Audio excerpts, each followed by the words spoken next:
Good afternoon, Betsy. It's the 29th of March 2021.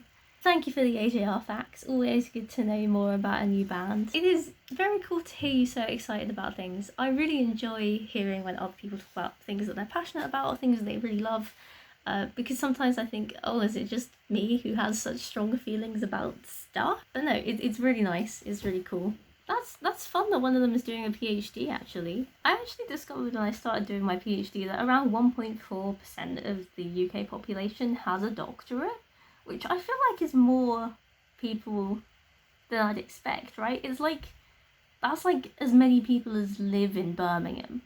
That's a lot of people. But yeah, me and AJR brother number 2, so much in common. I think you make a really interesting point about smaller fandoms and them growing and the sort of internal conflict that you feel because you love being part of that like little niche that knows about them, and yet you want it to become bigger and more successful so that they can go on to create better things and be heard by more people. I definitely feel that I'm very susceptible to this. And I think, it kind of comes down to that little bit of psychology. It's nice to feel special. It's nice to feel like you know something that people don't. As you said, your fun little secret. We all want to know something that someone else doesn't. It's kind of like desperately grasping for something to validate the uniqueness of our lived experience, right? I'm not just one droplet in a sea of humans who have ever been born. I'm a special, extra salty droplet. And I think it often manifests in different ways. Hipsterism in general, yeah, liking bands, cool. For me, it's I just do a lot of maths, and I feel like I can do more maths than some people. I'm not really good at maths, but I'm alright. It does its job in fulfilling that part of my psyche. I do maths. Some people choose to believe that the Earth is flat and the government is hiding the fact that we didn't actually go to the moon.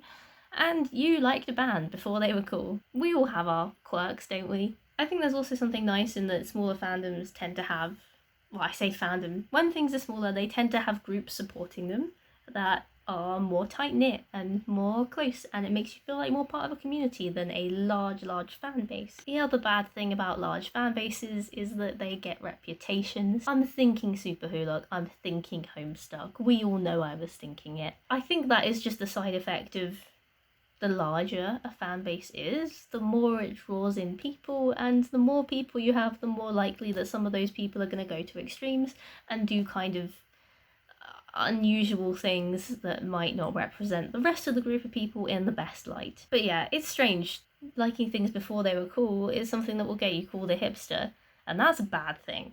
But liking things while they're cool will get you called basic, which is also a bad thing. Liking things after they were cool gets you called not cool. So it's like, there's no way to win.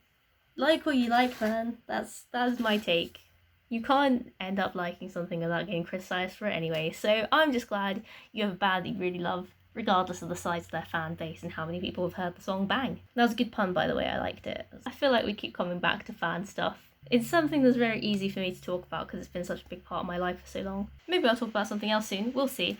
I was thinking about making one of my next videos on planning and organisation. So to preempt that, I'm going to ask you, how do you organise your life? Because you're a busy person, you have lots of things to do, how do you keep track of it? What's the plan? That's it from me, goodbye, I will hear from you tomorrow and I'll speak to you on Wednesday.